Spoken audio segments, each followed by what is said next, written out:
Jadi saya rasa ada beberapa soalan ya yang saya akan tujukan kepada panelis kita ya.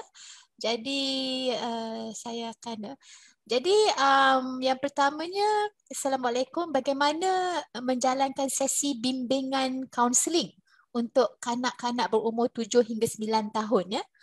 Okey, mungkin boleh kupas sedikitlah secara ringkas ya. Mungkin mana-mana Dr. Datuk Noria ke atau Dr. Yang? Datuk, you are muted. Terima kasih Prof. Dr. Zarina. Dr. Yang saya jawab ke? Boleh. Tapi saya dah lama tak buat sesi untuk kanak-kanak. Tapi sebenarnya bagi sesi bimbingan kaunseling untuk kanak-kanak 7-9 tahun ni, mereka ni tak sangat verbal ya. They do not know how to express themselves dan sebagainya. Saya dulu masa saya buat even di UKM pun, saya banyak gunakan ada modalities untuk membantu kanak-kanak tu meluahkan perasaan dia. Contohnya saya gunakan drawing, saya gunakan play therapy, saya gunakan centric, tapi ini perlu latihan untuk pengamal ya, tak boleh buat simply macam tu saja, dan cara kita nak interpret lukisan dan sebagainya itu kena dilatih dahululah.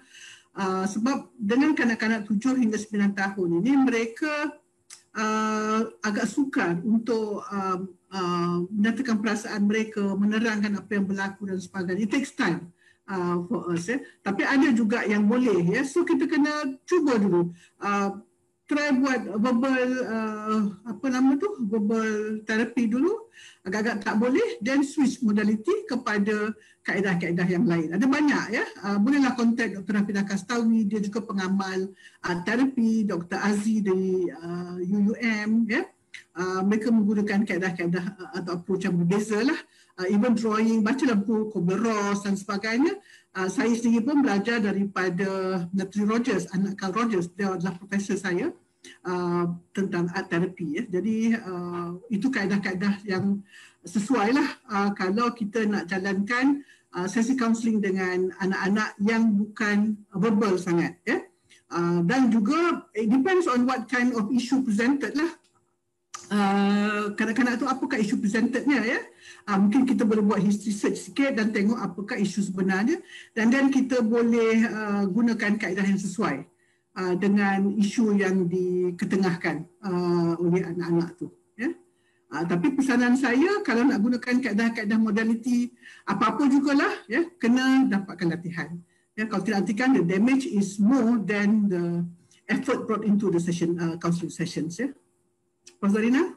Okey, terima kasih Datuk. Ya. Soalan seterusnya ini untuk Datuk Noria. Ya. Datuk Noria, tulis, saya sedar anak saya kadang-kadang takut untuk menjawab soalan atau bertanya soalan kepada guru kerana takut dimarah berdasarkan pengalaman sebelum ini. Macam mana saya nak terapkan kepada anak saya untuk berani bersuara? Memang kalau anak-anak itu pernah dimarah kerana salah menjawab di sekolah, chances is 80% dia akan tutup mulut ya. Rugilah, rugi pada anak itu dan rugi pada cikgu itu juga kerana tak tahu apa yang anak itu boleh fikir ya. Macam mana saya nak jawab soalan ni? Well, kalau pengalaman saya lah, ada juga pelajar-pelajar di permata contohnya Form 1 ya, yang Form 2 yang takut nak menjawab, nak bertanya soalan ya. Saya sendiri mengajar kelas, walaupun saya profesor tapi saya mengajar dalam kelas, mengajar pelajar-pelajar tu, memang ada yang tak nak bertanya soalan. So, saya rasa kalau satu ialah macam Dr. Yang YY kata tadi, this issue need to be presented to the teachers. So, the parents tu kena berbincang dengan cikgu, mengatakan bahawa anak dia menyatakan kegusaran tentang dia rasa takut untuk tanya soalan kat sekolah sebab takut dia marah. Apa punca? Dia pasti ada punca kan? Takkan tiba-tiba budak tu lahir je, dia tak berani tanya soalan kan? Itu bukan lumrahnya ya. Jadi there must be a punca there. There must be mesti ada puncanya yang mungkin juga dari rumah. Kita tak sedar. Dan mungkin juga dari sekolah kita tak sedar. So communication antara parents dan juga guru tu penting untuk selesaikan isu ni. Ya. Satu lagi, bagilah anak tu cermin, so dia berlatih depan cermin. Tanya soalan depan cermin tu kan, selalu supaya dia dapat build confidence. Saya buat begini dengan pelajar-pelajar saya di Permata.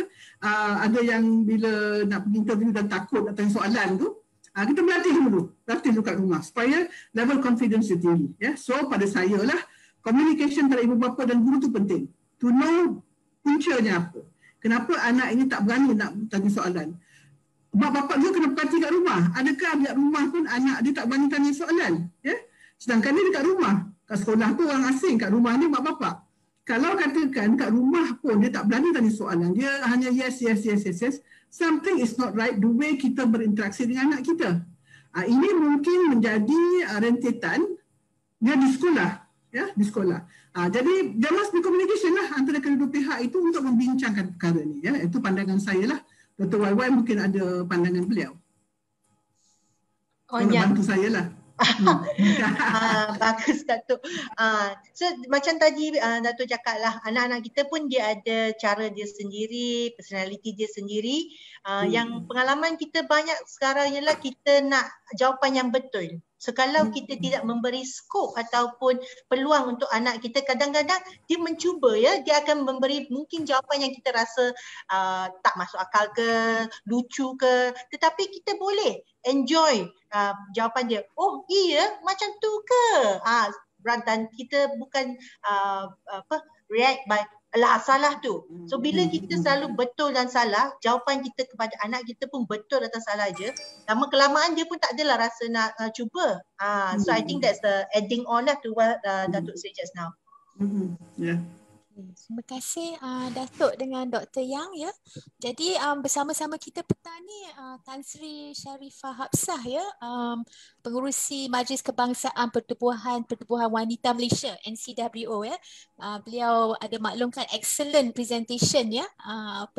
Both speakers Datuk ya. Jadi dia bertanya ya, there's a great concept of attachment highlighted. However, there may be teachers in the system who are already internally conflicted and are unable to form healthy attachments. How do we handle such teachers? And how do we prevent such persons from becoming teachers in the first place? Kan? Itu saya tak nafikan ya. Memang ada guru juga datang pada pelbagai latar belakang kan. So latar belakang ini mencorakkan siapa kita. Masa guru-guru ni kecil, dia tidak mendapat healthy attachment bond dengan family dia or guru dia pun. And they grow up to be anxious ambivalent atau avoidant type of person. Dia mengelak jumpa student, ya. Dia tak mau support student, anxious all the time, ya. Actually ada instrumen yang boleh kita gunakan yang dibina oleh saya lupa nama dia, and let me see, Green, never mind, but ada instrumen yang boleh kita gunakan to actually assess the type of attachment style orang tu ada, ya. Mungkin ini boleh kita dedahkan kepada guru-guru to self-assess themselves. Ya. Sebenarnya sama ada dia membina healthy attachment or anxious ambivalent or insecure attachment itu ia bukan satu yang permanent. It can be undone. We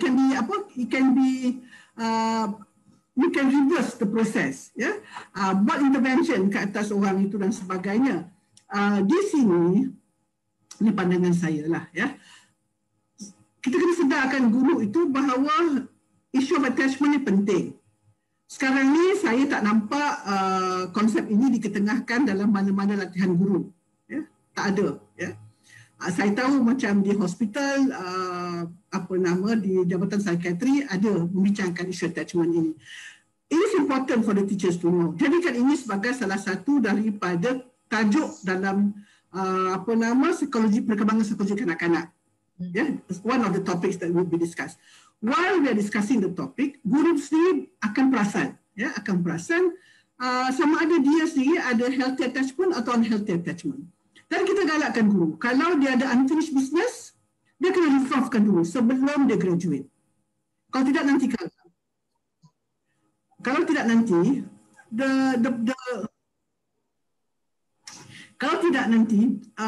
the unhealthy attachment itu akan continue. Dia keluar, dia akan develop unhealthy attachment with the student, kemudian dia keluarga, the vicious cycle continue. Jadi pada saya, introduce it in the curriculum. Buatkan cikgu tu faham bahawa this is an important concept.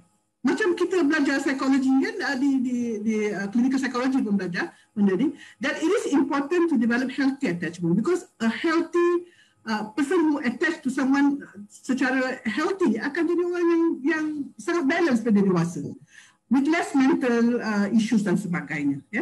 So saya rasa this is something yang kena fikirkan. Make it as part of the curriculum. In the curriculum letakkan ujian yang saya katakan bukan ujian, but it's a self self-assess inventory yang boleh digunakan, and buat a lot of reflection on the teachers yang ada isu-isu begini, because the teachers will bring harm to the students. Kalau dia graduate dan dia masuk sekolah, the chances is that they will teach the student to develop unhealthy attachment bonds. Nanti sama ada guru tu menjadi over dependent on the students. Kita perasan kadang-kadang I exist as a teacher because of my student. Or dia pula alihkan pada tukar student, so student becomes clinging to the teachers.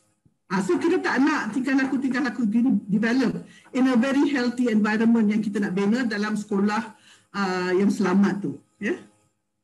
Saya harap Prof Tan Sri setujulah dengan pandangan saya dan boleh sampaikan harapan saya untuk masukkan topik ini dalam kurikulum yang sedia ada untuk latihan guru. Bukan sahaja di KPM tapi latihan guru per se lah.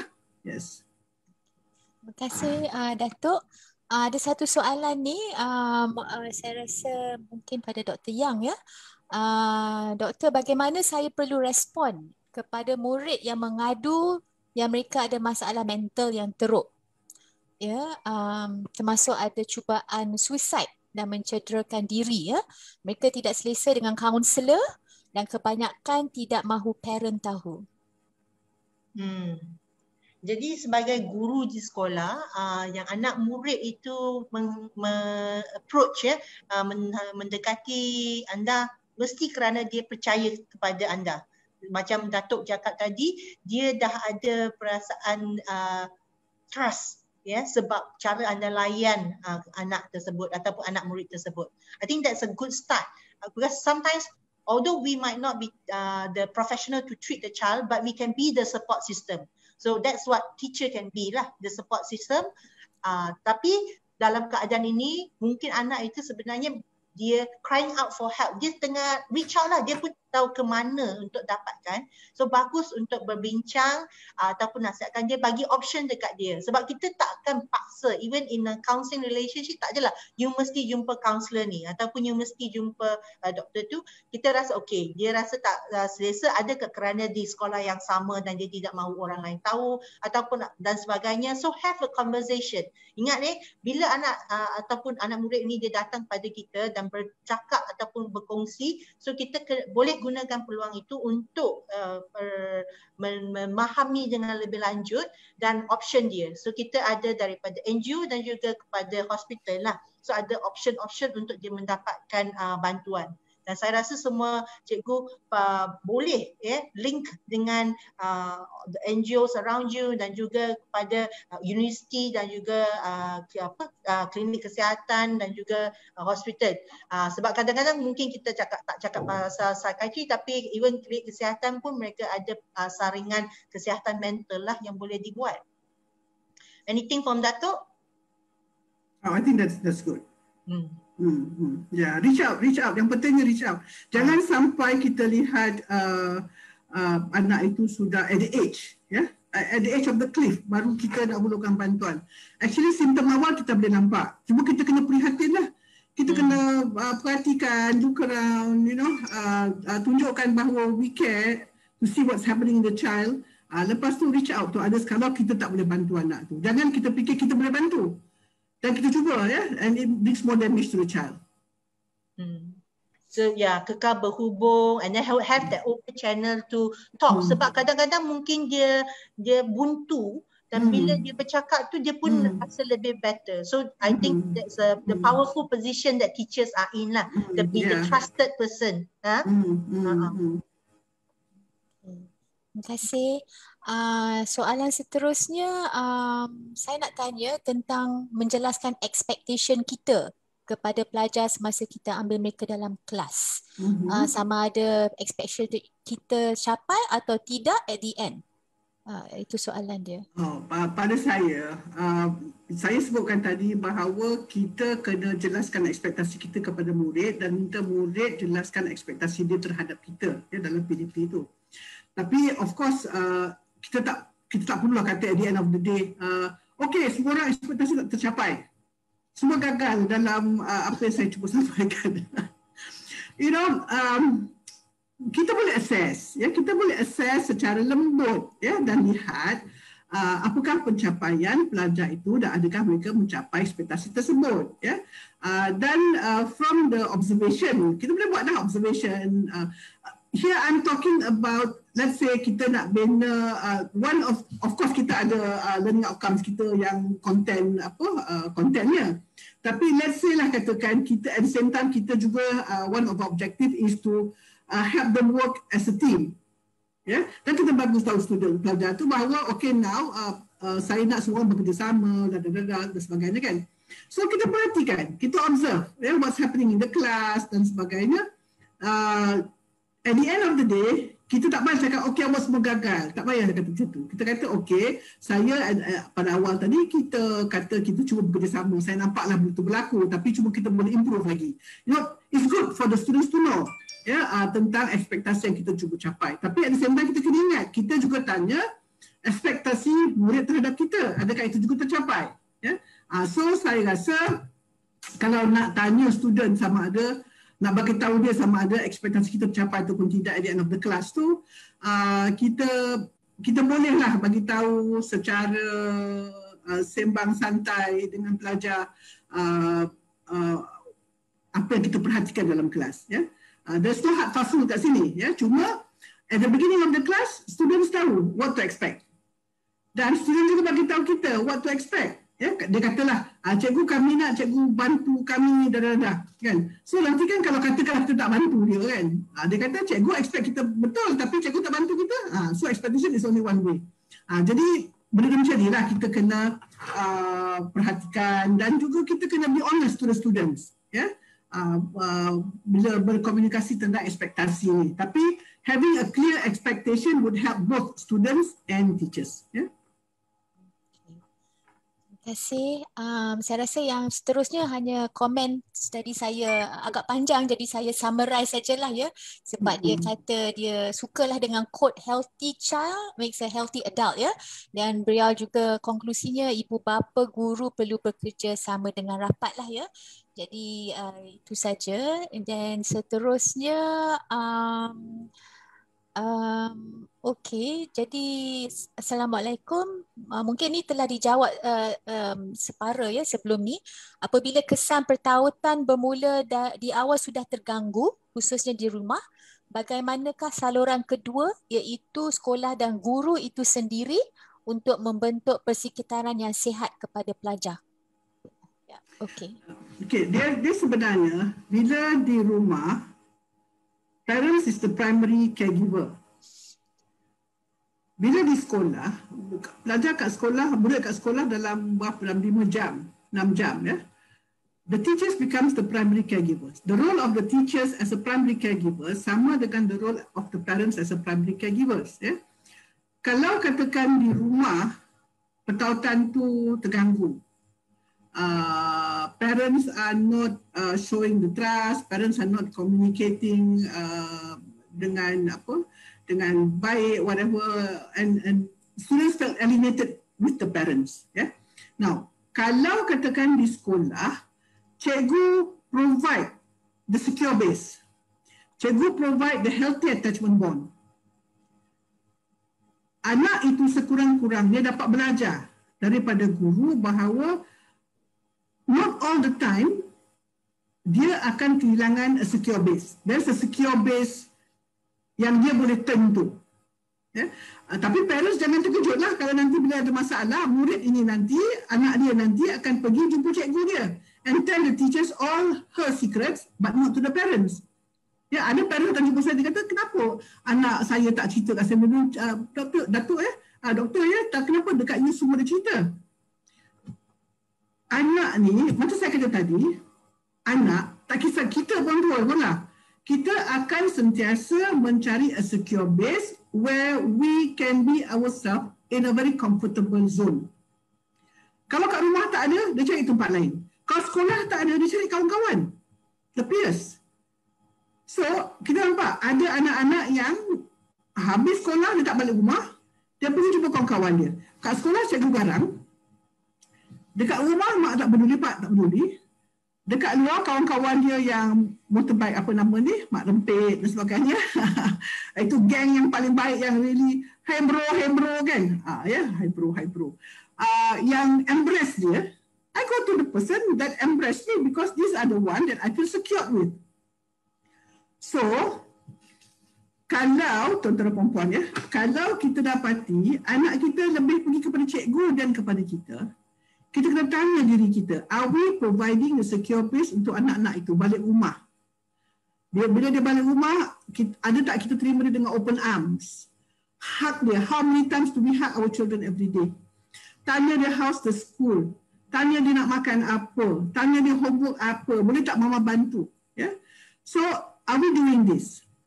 Kalau kita tak buat benda-benda ni, mungkin cikgu kat sekolah buat, dia pergi kat cikgu. Kalau cikgu sekolah tak buat juga, macam mak bapak kat rumah, habislah. Ya? So, cikgu boleh bentuk persekitaran itu for all the students.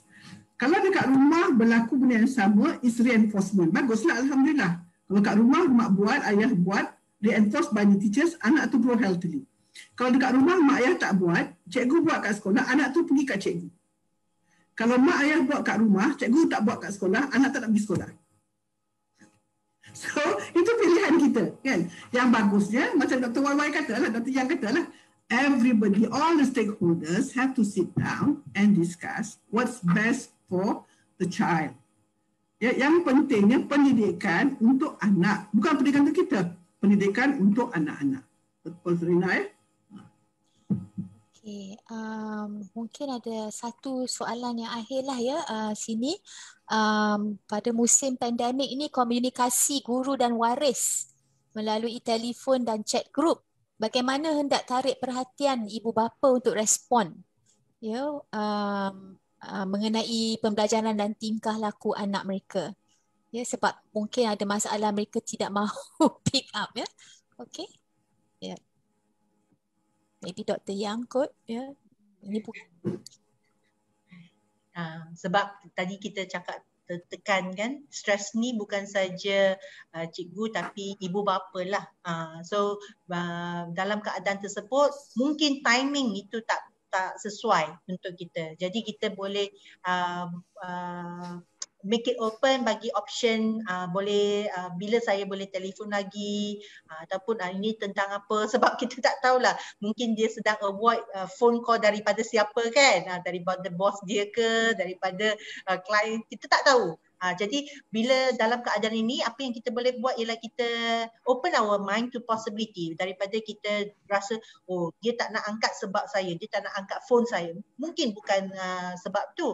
Kadang-kadang dalam kesibukan lah, terutamanya bila nak uruskan anak kecil, kiri kanan dan sebagainya kan, phone tu tak terjawab pun. Dia just tinggal je. Mungkin that's the reason lah. So dalam pandemik ni yang kita nampak, sebab dah perpanjangan daripada tahun lepas sampai sekarang dan masih lagi berterusan. Jadi memang semua orang mempunyai masalah nak maintain. Mungkin mula-mula tu excited ada, nak buat voice call ke, PTPR. Sekarang ni anak buah saya pun semua dah tanya bila lagi nak balik sekolah kan. Jadi mungkin dia pun burn out lah, kita kata konsep burn out ni dah rasa penat dah. Jadi nak tarik perhatian tu macam kita mungkin boleh tone down dan kita bagi peluang dia. So macam appointment base ke ataupun next week supaya dia ada peluang untuk bersedia. Daripada kita call terus nak cakap pun susah kan. So buat appointment lah saya rasa. I think tu yang tentang pick up lah. Yang satu lagi. Okay, saya rasa hanya just one last question untuk Datuk. Mungkin bukan Datuk, bukan orang ni saja ya yang hadir ini nak tanya ya. Kat mana nak dapat buku Datuk tu? Oh, okey. Buku tu boleh dapat daripada UKM ataupun dapat daripada Pusat Genius Pintar Negara ataupun boleh saja WhatsApp saya atau Facebook ya. Dalam Facebook boleh je bagi tahu saya dan saya boleh aturkanlah macam nak hantar buku tu ya. InsyaAllah buku tu ialah 20 tahun punya kerja kan atas pemerhatian dan sebagainya. Saya rasa dia boleh membantulah ramai anak anak kita. InsyaAllah saya akan letakkan Facebook saya, siapa yang follow Facebook saya dan siapa yang follow page saya letakkan situ macam mana nak dapatkan buku tu ya. So siapa yang belum jadi kawan saya, request friend lah. Jadi bolehlah dapat situ ya. Saya rasa Datuk kena print banyak ni. Akan ada permintaan yang tinggi ya, termasuk dari saya. Okey. Ya, jadi ada satu dua soalan lagi lah ya, beberapa lagi lah, tapi masa mencemburui kita ya. Jadi saya terpaksa tamatkan webinar untuk siri pertama ya pada petang ini. Jadi saya yakinlah sebagai seorang educator juga ya, kita semua telah banyak belajar ya dari perkongsian ilmu oleh kedua-dua penceramah ini ya. Jadi itu saja buat hari ini. Terima kasih saya ucapkan kepada semua yang hadir dan semestinya kepada penceramah kami ya. Terima kasih ya. Itu saja. Assalamualaikum warahmatullahi wabarakatuh.